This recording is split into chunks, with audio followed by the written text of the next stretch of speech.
بسم الله الرحمن الرحيم الحمد لله رب العالمين الرحمن الرحيم مالك يوم الدين إياك نعبد وإياك نستعين اهدنا الصراط المستقيم صراط الذين أنعمت عليهم غير المغضوب عليهم ولا الضالين۔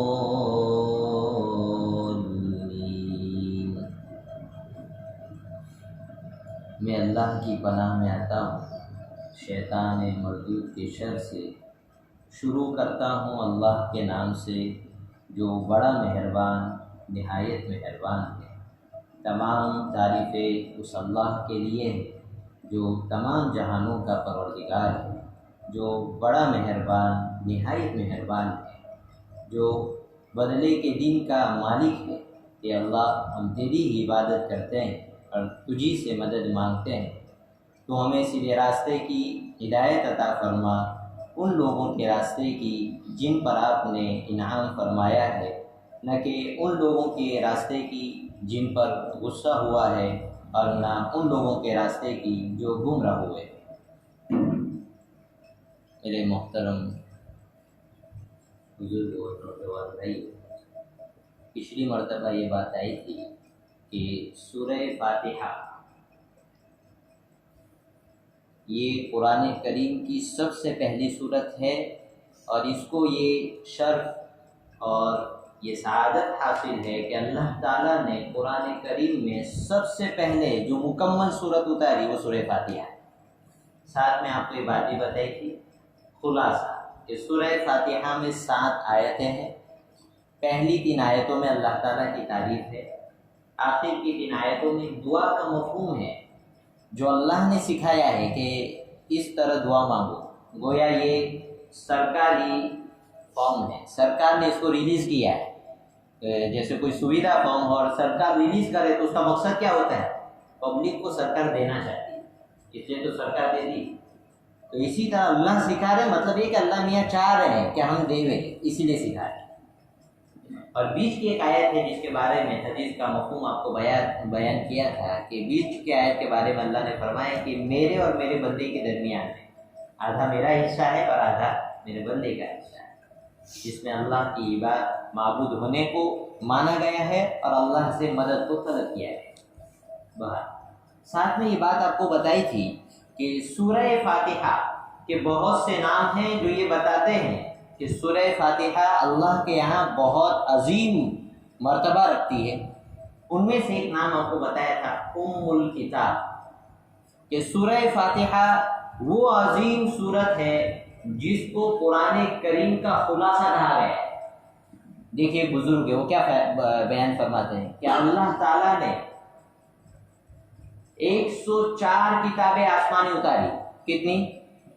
104 کتاب، اور ان سب کو سمیٹ کر ان کی معلومات، ان کا علم، اس میں جو گائیڈنس دی اللہ نے، وہ سب کچھ سمیٹ کر اللہ نے 4 کتابوں میں رکھ دیا، توریت، زبور، انجیل اور قرآن کریم۔ پھر اس کو نچوڑ کر اللہ تعالیٰ نے قرآن کریم میں رکھ دیا۔ توریت، انجیل، زبور میں جو کچھ آیا سب کچھ اللہ نے کس میں ڈالا؟ قرآن کریم۔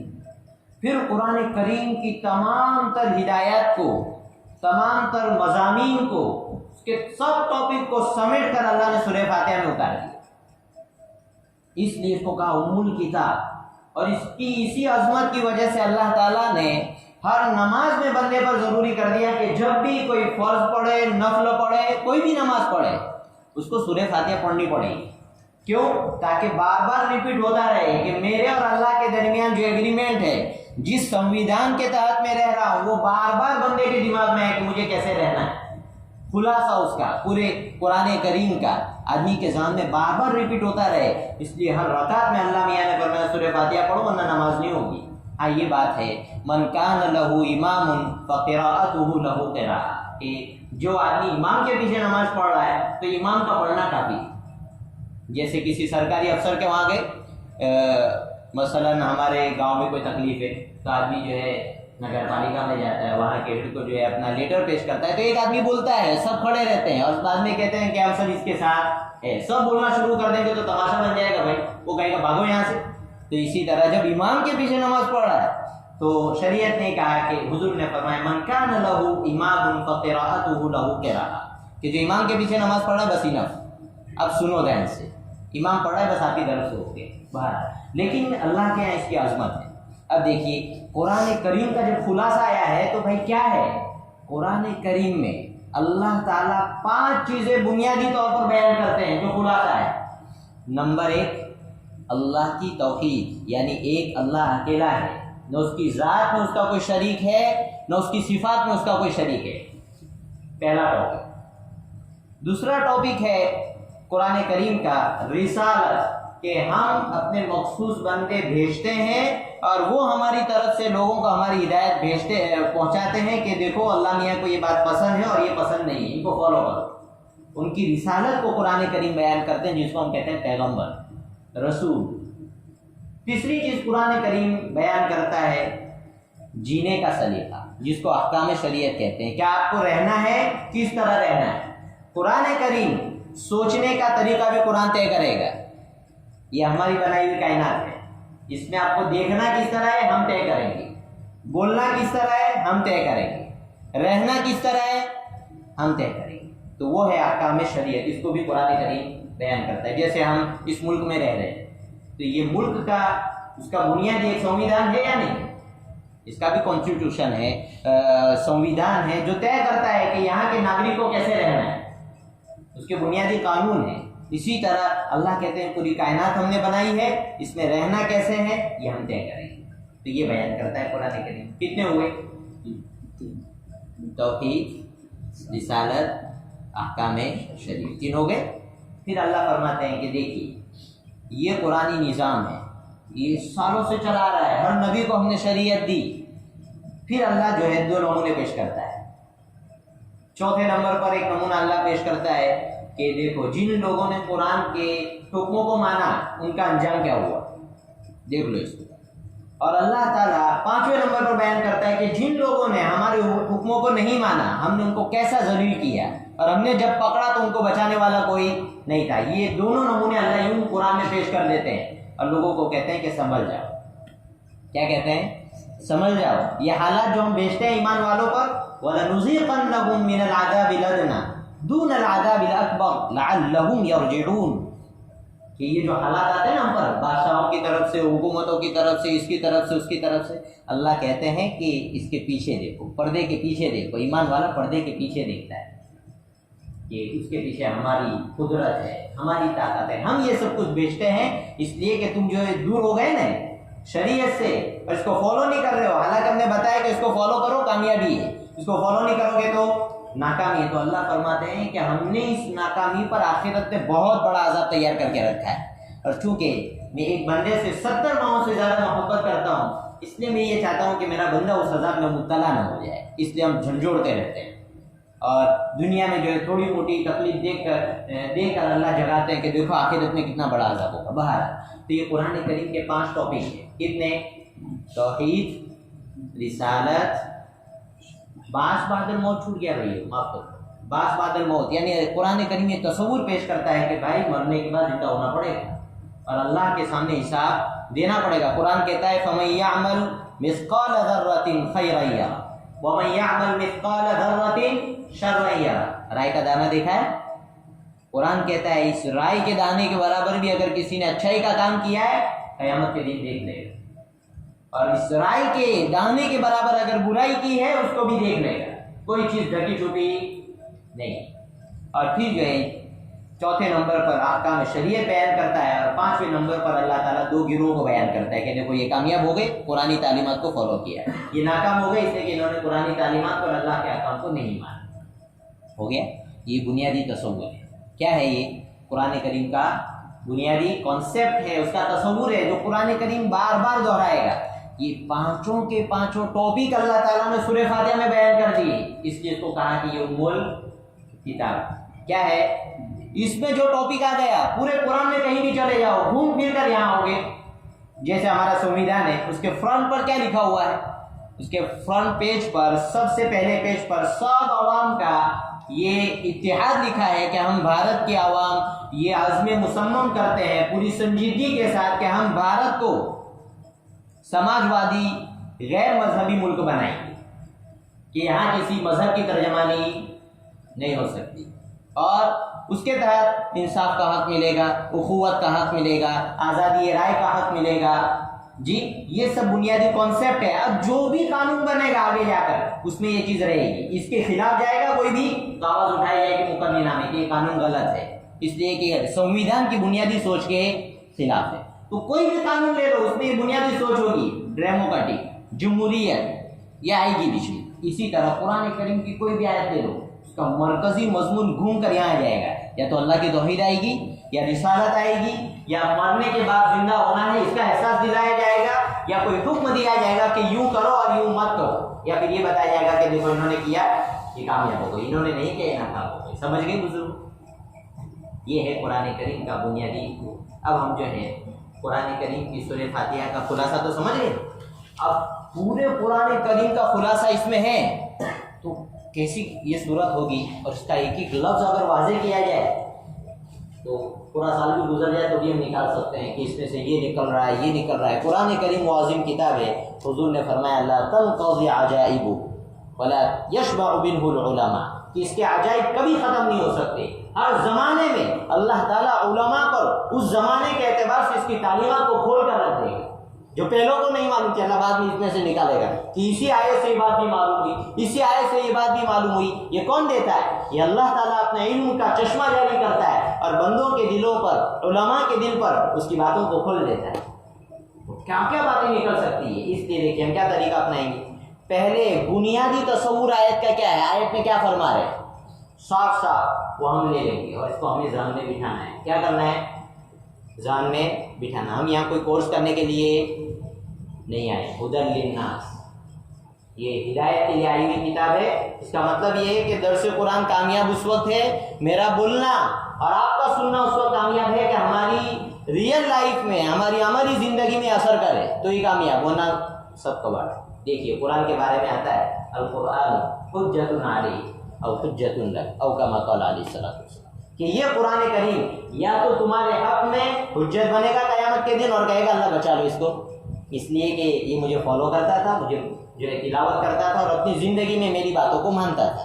یا پھر یہ کہ یہ خلاف ہو جائے گا کہ اس نے سب کچھ سنا، اس کو موقع دیا گیا، آپ نے اللہ توفیق دی، یہ درس قرآن کے حلقے میں گیا پھر بھی اس نے کیا نہیں. پہلے جیسی لائف تھی بعد میں بھی ایسی لائف ہے. پہلے گناہ کرتا تھا تنہائیوں میں، اب بھی گناہ کر رہا ہے.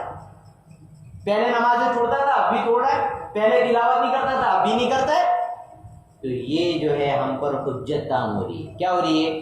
دیکھیے اللہ تعالیٰ جب حجت تام کرتے ہیں تو پھر ذلیل کر دیتے ہیں. کافروں پر حجت جب تام ہو جائے کہ سب کافروں تک ایمان کی دعوت پہنچ جائے صاف صاف طور پر، پھر بھی نہ مانے، پھر اللہ کی پکڑ آتی. قرآن میں واقعات آئیں گے، ہم موقع سے دیکھیں گے اس کو. اللہ سب کو تباہ کر دیتا ہے اور اللہ جب پکڑتا ہے کوئی نہیں بچا سکتا، کوئی نہیں بچا. حضرت نوح کے بچے نے کہا تھا کہ میں تو یہ پہاڑ پر چڑھ جاؤں گا بچ جاؤں گا. حضرت نوح نے کہا لا عاصم اليوم من امر اللہ الا من رحم، آج کوئی نہیں بچا سکتا. آج اس کے فیصلے کے سوا کسی کا فیصلہ چلنے والا نہیں. اور دیکھ لیا لوگوں نے فوراً یوں وحال بینہم الموج فکان من المغرقین. نبی کا بیٹا ہی نہیں مانا، اللہ کہتے ہیں ہم نے نہیں اتاری سائڈ. تو یہ اللہ کا قانون کہ آدمی سنے اور پھر نہ کرے تو اس کی پکڑ ہوتی ہے. اس لیے ہم یہاں بیٹھے تو ہم دیکھیں کہ کیا چینجنگ آ رہی ہے لائف. ٹھیک ہے، اب ہم جو ہے پہلی آیت کا آج جو ہے ڈیٹیل سے اس کو سمجھیں گے کیا ہے. دیکھیں اللہ فرماتے ہیں الحمدللہ رب العالمین. اس کا ترجمہ کیا کیا؟ تمام تعریفیں اس اللہ کے لیے ہیں جو تمام جہانوں کا پروردگار ہے. اب تک کتنی مرتبہ یہ ترجمہ دہرا چکا ہوں. یہ بار بار اس لیے دہرایا جا رہا ہے کہ آدمی کو کیا ہو جائے، یاد ہو جائے گا. جب بھی سورت پڑھے نماز میں تو آدمی کو تھوڑا تو مزہ آنا چاہیے کہ نہیں؟ ہم اپنی کسی سے ہمارا دل لگا ہوا ہے، ہماری بیوی ہے، ہمارے والدین ہیں، ہمارے دوست ہیں، وہ ہمیں میسج کر رہے ہیں اور ہم اس کو سمجھتے ہی نہیں ہے، تو ہمیں کوئی لطف ہے اس دوستی میں؟ تو پھر اس بندگی میں بھی کیا مزہ جو ہم سمجھتے نہیں کہ ہمارے اللہ کے ساتھ ہماری کیا باتیں ہو رہی؟ اس لیے ہم آیتوں کے مطلب کو ذہن میں ڈالیں۔ دیکھیے، الحمدللہ رب العالمین، تمام تعریفیں اس اللہ کے لیے ہیں جو تمام جہانوں کا پروردگار ہے۔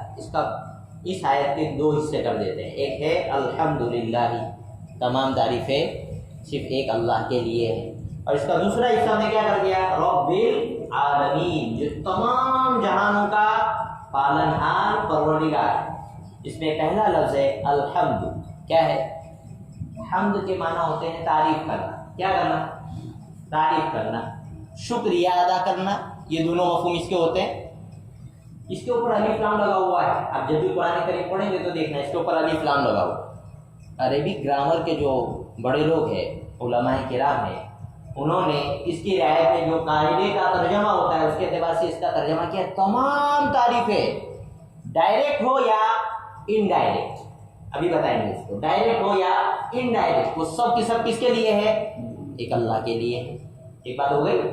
پھر اللہ نے تعارف فرمایا رب العالمین، رب العالمین، جو تمام جہانوں کا پروردگار ہے۔ رب کس کو کہتے ہیں؟ رب کہتے ہیں کہ کوئی چیز موجود نہیں تھی، وہ اس کو وجود میں لایا، پھر وجود میں لا کے چھوڑ نہیں دیا، بلکہ جب تک وہ چیز باقی ہے دھیرے دھیرے اس کو آگے بڑھاتا رہے، اور اس کو جس مقصد کے لیے پیدا کیا ہے اس میں وہ ایسا تصرف کرتا رہے کہ وہ اپنے مقصد میں کامیاب ہوتا رہے۔ مثلا سورج کا کام کیا ہے؟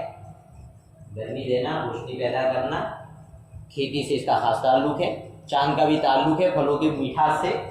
تو اللہ تعالیٰ نے اس کو پیدا تو کیا لیکن پیدا کر کے چھوڑ نہیں دیا، بلکہ مسلسل اللہ تعالیٰ کی طاقت اور قدرت اس کے پیچھے لگی ہوئی ہے، جو ہر روز اس میں صلاحیت پیدا کرتی رہتی ہے کہ وہ اس ہماری دنیا میں جو ہے حرارت پیدا کرتا ہے، کھیتی پر اثر انداز ہوتا ہے، روشنی پیدا کرتا ہے، چاند ہے ہماری جو ہے پھلوں کو مٹھاس دیتا ہے۔ یہ سب کون کر رہا ہے؟ اللہ فرما رہے ہیں یہ ہم کر رہے ہیں۔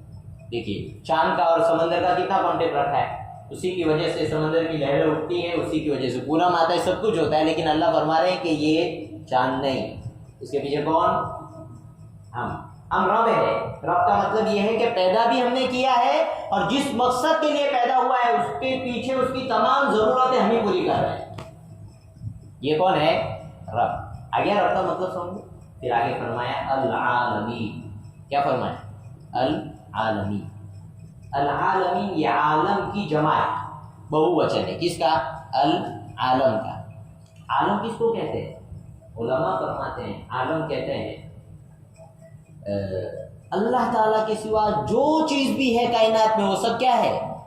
عالم ہے۔ صرف عالم کا لفظ کافی تھا، پوری مخلوق اللہ کے سوا ہر چیز عالم میں آ گئی، ٹھیک ہے، لیکن اللہ نے اس کو بہو وچن میں لا کر بتایا العالمین۔ کیا مطلب؟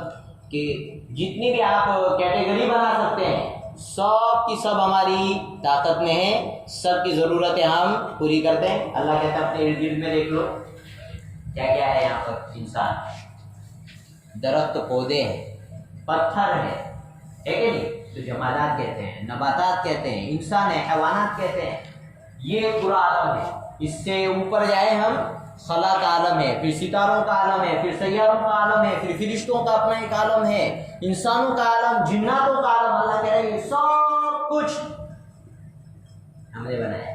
کس نے بنایا؟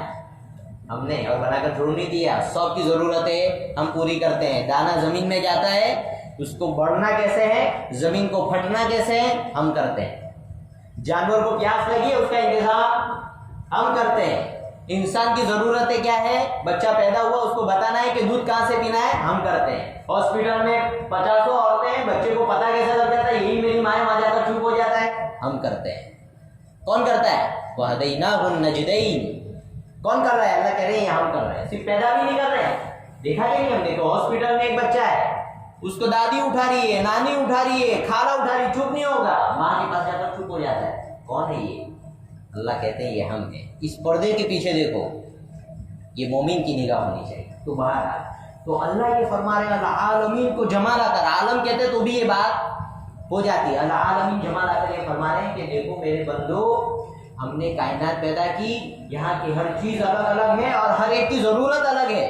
نباتات کی اپنی ضرورت الگ ہے، پودے درخت وغیرہ کی ضرورت ہے انسان سے ہٹ کر، جانوروں کی ضرورت ہے انسان سے ہٹ کر، جناتوں کی ضرورت ہے انسان سے ہٹ کر، سیاروں کی ضرورت ہے انسان سے ہٹ کر۔ سیاروں کو ایک خاص بیلنس میں رکھا ہے اللہ نے، وہیں گھومتے ہیں۔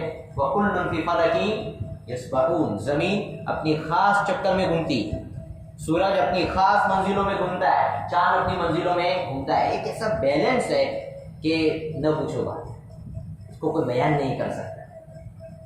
بہت عجیب و غریب کائنات ہے، انسان کے تصور میں نہیں آ سکتی۔ یہ ہمارے 1962 میں تقریباً امریکہ کے کچھ 7 افراد گئے تھے خلا میں، جنہوں نے ہماری زمین کے ارد گرد چکر لگا کر خلا کی دنیا دیکھی تھی۔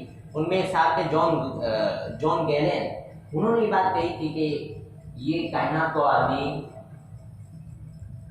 سوچ نہیں سکتا، اس کی پہنچ بہت اونچی ہے، ہر وقت یہ کائنات بڑھتی جا رہی ہے۔ اور اب تو بڑے بڑے سائنسدانوں نے کہنا شروع کر دیا کہ اس کائنات کے پیچھے ایک ذات ہے۔ پہلے کیا کہتے تھے؟ یہ ایسے ہی چلتی ہے، کیا کہتے تھے؟ ایسے ہی۔ اب تو بڑے بڑے لوگوں نے کہنا شروع کر دیا کہ اس کائنات کے پیچھے ایک خالق ہے، ایک پیدا کرنے والا ہے جو اس کو بیلنس میں رکھ سکتا ہے۔ اس کو عربی میں اس کی کتاب ہے اللہ یتجلی فی الارض، اللہ یتجلی فی السماء، اللہ آسمان میں نظر آئے گا، اللہ زمین میں نظر آئے گا، بس نگاہ چاہیے دیکھنے کے لیے۔ بہرحال اللہ تعالیٰ نے اپنا تعارف کروایا رب العالمین، کائنات میں جو چیز بھی تم دیکھ لو وہ سب کی سب ہم نے پیدا کی ہے، اور اس کی تمام ضرورتیں اب بھی کون پیدا کر رہا ہے؟ ہم پیدا کر رہے ہیں۔ ہو گیا بنیادی مفہوم الحمدللہ رب العالمین۔ اب سمجھیں اس میں بات کہی گئی کہ تمام تعریفیں اللہ کے لیے ہیں۔ یہ کیا ہے؟ دعویٰ ہے۔ کیا ہے؟ دعویٰ ہے کہ تمام تعریفیں ہمارے لیے ہیں۔ دلیل کیا ہے؟ اللہ کہہ رہا ہے رب العالمین، اس لیے کہ سب کو پیدا کرنے والے ہم ہیں۔ مثال کے طور پر ایک بہترین تصویر کسی مصور نے، پینٹر نے بنائی، بہت خوبصورت ہے دیکھنے میں، لوگ اس تصویر کی تعریف کرتے ہیں، تو بتائیے کس کی تعریف ہے؟ پینٹر کی تعریف ہے کہ نہیں؟ اب کوئی آدمی کہے کہ پینٹر کی کیوں تعریف کرتے ہو؟ بھائی قلم کی تعریف کرو، اسی سے تو لکھا ہے۔ کس سے؟ قلم سے۔ تو یہ عقل بندی ہے؟ بھائی وہ قلم اس پینٹر کے ہاتھ میں سے اٹھا لو اور سڑک صاحب کو دے دو جو کچھ پڑھا لکھا نہیں ہے، تو کیا پینٹر پینٹنگ بنائے گا؟ وہ تماشا بنا دے گا اس کو؟ بے معنی چیزیں وجود میں آ سکتی ہے، کوئی خاص شکل و صورت سامنے نہیں آ سکتی۔ تو اللہ نے اتنا سا کانسیپٹ، اتنا تصور ہمیں دینا چاہتے ہیں کہ دیکھو یہ کائنات ہے، یہاں ہوتا سب کچھ اسباب سے ہے، لیکن ان اسباب کو سب کچھ سمجھنا ہے کہ اسی سے سب کچھ ہوتا ہے، یہ غلط ہے۔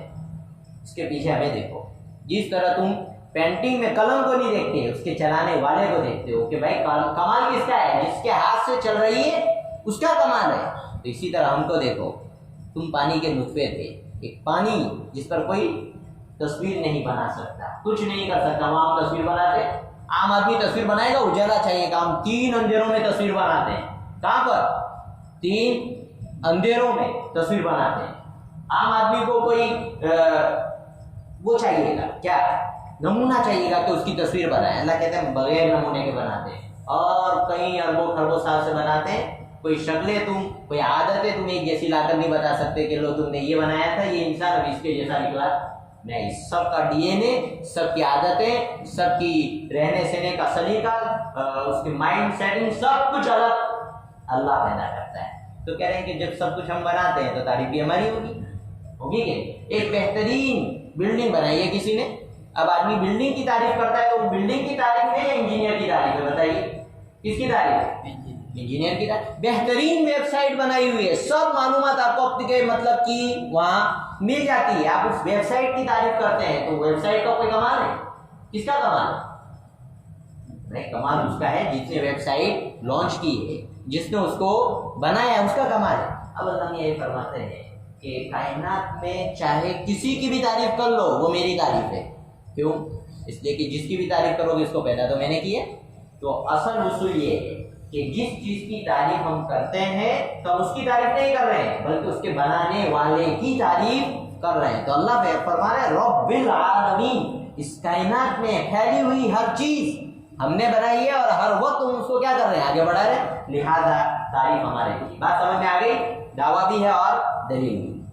اب دیکھیے یہ آیت کی بنیادی بات تھی وہ مکمل۔ اب اس سے ہمیں کیا کیا فائدے حاصل ہوتے ہیں وہ بھی تو حاصل کرنا ہے۔ پریکٹیکل لائف میں ہم کیا کریں گے؟ پریکٹیکل لائف میں ایک بات سمجھیے، یہ کریں گے۔ دیکھیے ایک بات بار بار آئی، بسم اللہ میں آئی کہ بھائی اسباب کو سب کچھ مت سمجھو، اسباب کے پیچھے دیکھو اللہ میاں ہے، آئی کہ نہیں آئی؟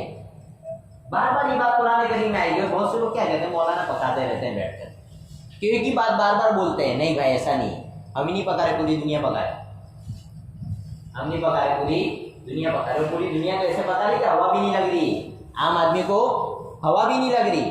بھائی پوری دنیا اسی دور میں کہ دو کچھ ہے، اچھا مکان چاہیے، کالے بہارے چاہیے، ہے کہ نہیں؟ اسی کے لیے بھاگتے ہی نہیں دن بھر۔ اب جاؤ بڑی بڑی ہوٹلوں میں جاؤ، پارکوں میں جاؤ، ایئرپورٹ پر جاؤ، کہیں بھی چلے جاؤ، پکنک کے موقع پر چلے جاؤ، پھرنے کی جگہوں پر چلے جاؤ، ہر جگہ آپ کی مائنڈ واشنگ کی جاتی ہے، آپ کا مائنڈ بنایا جاتا ہے کہ دیکھو دنیا میں سب کچھ مال دولت ہے۔ تصویریں لگی ہوگی تو اونچی اونچی بلڈنگ ہوگی، لگتی ہے کہ نہیں؟ آدمی دیکھ کر بھی سیکھتا ہے، دیکھ کر آدمی میں جذبہ پیدا ہوتا ہے۔ اگر دیکھ کر جذبہ پیدا نہیں ہوتا تو شریعت منع نہیں کرتی کہ حسین لڑکیوں کو مت دیکھو۔ بھائی حسین لڑکیوں کو دیکھے گا چکر میں پڑ جائے گا۔ یہ دنیا جانتی ہے، اس کے بڑے بڑے راستوں سے گزرو، بڑے بڑے پینٹ لگے وہ لگے ہوئے ہیں، بینر لگے ہوئے ہیں، اور اس کے اوپر بڑی بڑی عمارتیں بنی ہوئی۔ وہ جو بیچارہ دن میں 50-100 روپے کمانے والا تو اس کے دماغ میں بھی جادو چل جاتا ہے اس کا کہ کچھ کرنا ہے، ہوتا ہی نہیں ہے۔ تو بھائی پوری دنیا کر رہی ہے، تو جب تمہارا پیدا کرنے والا کر رہا ہے تو تمہیں تکلیف کیا ہے؟ حتیٰ کہ یہ بڑی بڑی جو شاپنگ مال ہوتے ہیں وہاں پر خاص طرح کا جو ہے وہ بجتا رہتا ہے، کیا میوزک بجتا ہے کہ نہیں؟ خاص طرح کا میوزک۔ بڑے بڑے سائنسدانوں نے یہ رپورٹ دی اور ایک ڈیل ہوئی، سنو کہ یہ میوزک جو ہے اس کے پیچھے بزنس سیٹنگ ہوتی ہے۔ کیا ہوتی ہے؟ میں اس لیے بتا رہا ہوں کہ بار بار آئے گا کہ اللہ میاں سے ہوتا ہے، اسباب سے نہیں ہوتا، آپ ہم کے پکا رہے ہیں۔ تو میں بتا دوں پہلے پوری دنیا پکا رہی ہے، اس تو کوئی نیا جرم ہم نہیں کر رہے۔ کیا سیٹنگ ہوتی؟ جو یہ میوزک ہوتا ہے اس کے پیچھے ٹریک سیٹ کی جاتی ہے۔ کیا سیٹ کی جاتی ہے؟ ٹریک۔ اب اللہ نے ہمارا نظام اسے بنایا ہے۔ پرانے ریڈیو کس نے دیکھے پتا؟ ہمارے بزرگوں نے تو دیکھے، نوجوانوں نے بھی دیکھے ہوں گے۔ اس کے اوپر ایک تار آتا تھا، اس کو ہاتھ لگاؤ فوراً تو کیسے ہوتا تھا؟ بھوم کر کے آواز بڑھ جاتی تھی اس کی۔ کیا ہے یہ؟ اسی سے سائنسدانوں نے یہ بات نکالی کہ آدمی کے دماغ تک اس کے ارادے کے بغیر اگر ہم کوئی میسج پہنچانا چاہے تو پہنچا سکتے ہیں۔ کیسے؟ تو انہوں نے کہا کہ یہ کان ہے، یہ ناک ہے، یہاں ایسی لہریں اللہ نے رکھی ہے بنانے والے نے کہ جب یہ آواز جاتی ہے اندر تو ایک برقی لہر بن جاتی ہے، جیسے کرنٹ ہوتا ہے نا، بغیر جائے آدمی کی باڈی پہ آ جاتا ہے، پورے پہ حاوی ہو جاتا ہے۔ اس طرح یہ میسج جو ہے، یہ آوازیں کان اور ناک میں جا کر برقی لہر بن جاتی ہے، سیدھی کہاں جاتی ہے؟ مائنڈ میں۔ کوئی آدمی کا بس نہیں چلتا اور آدمی وہی کرتا ہے جو اس کو اس ٹریک میں بتایا گیا ہے۔ پھر انہوں نے بڑی بڑی کمپنیوں سے یہ سودا کیا کہ تم ہمیں اتنے پیسے دو، ہم تمہیں ایسی ٹریک تیار کر کے دیں گے کہ تمہاری تجارت بہت ہوگی۔ آج دنیا میں جا کر دیکھو، جو بڑی بڑی جگہوں پر جاتے ہیں اور یہ ایک تو ATM کارڈ ہوتا ہے اور دوسرا کریڈٹ کارڈ نا، جس پر ادھار مل جاتا ہے۔ آدمی جو ہے 20,000 روپے کا ارادہ کر کے جاتا ہے، 50 کی خریداری کر کے آتا ہے۔ کیوں بھائی؟ اس کا مائنڈ سیٹنگ ہو رہا ہے، اس کو پتہ ہی نہیں، اور انہوں نے کر کے دکھایا ایسا۔ ایک مرتبہ ایک کالج کے پروفیسر نے اپنے بچوں سے کہا کہ ایک میوزک سنا دی۔ سنانے کے بعد اس نے کہا کہ میں نے ایک ایسی چیز تمہارے دماغ میں ڈال دی کہ تم پہلے ڈالنا چاہتے تو تمہیں ڈائریکٹلی میں ڈالنا چاہتا تو آپ اس کو قبول نہیں کرتے۔ لوگوں نے کہا کہ ایسی بات کرتے، بولے ہاں سچی بات ہے۔ پھر اس نے کہا کہ لو سنو، پھر اس نے اس میوزک کی آواز کو کم کیا اور اس کے پیچھے جو ٹریک چل رہی تھی اس کی آواز کو جاری کیا، تو پتہ لگا کہ اس کے پیچھے تو اللہ کی ذات کے خلاف عجیب و غریب کلمات ہیں جو ایمان والوں کے دماغ میں ڈالے جائے۔ انہوں نے رپورٹ دی کہ ہم نے جو ہے ایسی ٹریک تیار کی کہ اپنے ماں باپ کے خلاف ہو جاؤ۔ کیا ٹریک تیار کی؟ ماں باپ کے خلاف ہو جاؤ۔ اور پھر ہم نے اس کو میوزک میں سجا دیا اور پھر ہم نے یہ رپورٹ دیکھی کہ جن جن نوجوانوں نے اس میوزک کو سنا وہ سب اپنے ماں باپ سے دشمنی کرنے لگے۔ تو بزرگوں، بات صرف میں اتنی کہنا چاہ رہا تھا کہ دنیا بھی بتا رہی ہے، کیا بتا رہی ہے کہ بھائی جو کچھ ہے دنیا ہے، اور اس دنیا میں آپ کو اچھی کار چاہیے، اچھی باہر چاہیے، اچھا گھر چاہیے، چاہے تم حرام لاؤ، حرام کی لون لے کر آ جاؤ لیکن نکاح تمہاری یہ اسٹیٹس زندگی کا یہ ہونا چاہیے. تو یہ چیز ہمارے مائنڈ میں بٹھائی جا رہی ہے وائس میسج کے ذریعے بھی, پینٹنگ کے ذریعے بھی, اور ہمارے انچاہے طریقوں سے بھی ہمارے دماغ میں یہ اتارا جا رہا ہے.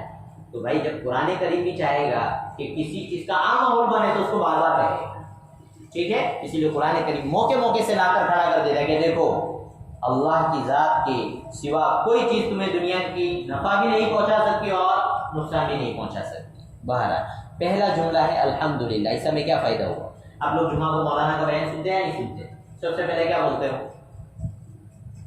الحمدللہ بولتے ہیں. الحمدللہ نحمدہ ونستعینہ ونستغفرہ. آپ کو اسلامی کتاب اٹھائیے, اس کے شروع میں لکھا ہوگا الحمدللہ نحمدہ ونستعینہ. کیا ہے یہ ایک پیغام ہے کہ مولوی صاحب چکر میں مت پڑ جانا, تم اچھی بات کہو گے تو یہ ہم نے کہی ہے, بہت بڑی بات بتا دی عوام کو, پبلک کو, تو ایسا مت سمجھنا کہ ہم نے کیا ہے. اس کے پیچھے تمہیں معلوم ہونا چاہیے کہ اللہ کی توفیق ہے, اس کا سہارا ہے, اس کی قدرت کا, اس لیے تم یہ بولنے جا رہے ہو. لہذا پہلے ہی کہو الحمدللہ کہ میں جو کچھ بات کہوں گا میرے اللہ کا فضل ہے. یہ ہے الحمدللہ, سمجھے؟ یہ ہے الحمدللہ. اس الحمدللہ کا پاور بہت بڑا ہے. اس الحمدللہ کا پاور بہت بڑا ہے. میں لفظ کہتا ہوں آپ سے, شاید کہ آپ کو اتر جائے. ابھی جنت لا کر آپ کے سامنے کھڑی کر دی جائے, کیا جنت آپ کی زبان سے جو کلمہ نکلے گا وہ اس سے ظاہر نہیں ہو سکتا الحمدللہ رب العالمین. کوئی تعریف اللہ کی بیان نہیں کر سکتا, لیکن یہ ایک جملہ ہے جو آدمی کہہ دے گا اس وقت الحمدللہ رب العالمین. اس لیے اللہ اہل جنت کے احوال کو بیان کرتے ہوئے کہتا ہے وآخر دعواہم ان الحمدللہ رب العالمین, کہ جنت میں اللہ کی قدرت کے بڑے بڑے کرشمے دیکھ لے گا آدمی, جس کو قرآن نے کہا ہے وَإِذَا رَأَيْتَ ثَمَّ رَأَيْتَ نَعِيمًا وَمُلْكًا كَبِيرًا. کہ لوگوں تم جنت تو سمجھنا چاہتے ہو, جنت تو وہ ہے جو کسی کے دل پر اس کا تصور نہیں گزر سکتا, کسی آنکھ نے اس کو دیکھا نہیں ہے, کسی دماغ نے اس کو سوچا نہیں, وہ ایسی جنت ہے. قرآن بالکل مختصر میں کہہ رہا ہے وَإِذَا رَأَيْتَ ثَمَّ رَأَيْتَ نَعِيمًا وَمُلْكًا كَبِيرًا. اے میرے قرآن کے پڑھنے والے, جب تم اس کو دیکھو گے تمہیں پتہ لگے گا ایک بادشاہی ہے. ہر آدمی کی کیا ہے اپنی ایک بادشاہی, وہ ابھی سمجھ میں آنے والی نہیں, بس مانو کہ اللہ نے تمہارے لیے تیار کر کے رکھا ہے. لیکن اتنی بڑی جنت, اتنی بڑی بادشاہت کو دیکھنے کے بعد آخری جملہ آدمی کی زبان سے نکلے گا وہ یہ ہوگا الحمدللہ رب العالمین. قیامت کا ماحول ہے اور لوگوں کا حساب کتاب شروع نہیں ہو رہا ہے, مار دھاڑ ہو رہی ہے, گناہوں کی وجہ سے فرشتے پیٹ رہے ہیں سب کو, سورج جو ہے سر کے اوپر ہے اور ہر آدمی اپنے گناہ کے بقدر پسینوں میں ڈوبا ہوا ہے. عجیب عالم ہے, انبیاء ڈر رہے ہیں اللہ کے جلال سے. سب حضرت آدم کے پاس جا رہے ہیں, حضرت نوح کے پاس جا رہے ہیں, حضرت موسیٰ کے پاس جا رہے ہیں, حضرت عیسیٰ کے پاس جا رہے ہیں. سب کہہ رہے ہیں ہماری مجال آج نہیں. آج اللہ تعالیٰ کا جلال عجیب و غریب, ہر ایک کو ڈر لگ رہی ہے. پھر آخر میں کہاں جائیں گے؟ حضور کے پاس کہ حضور آپ اللہ سے ہماری اتنی ریکویسٹ کر لیں, چاہے ہمیں جہنم میں ڈال دے. کچھ لوگ یہ کہیں گے چاہے ہمیں جہنم میں ڈال دے یا جنت میں ڈال دے, لیکن فیصلہ تو شروع, ہماری سنوائی تو شروع ہو کہ کیا ہونا ہے ہمارا.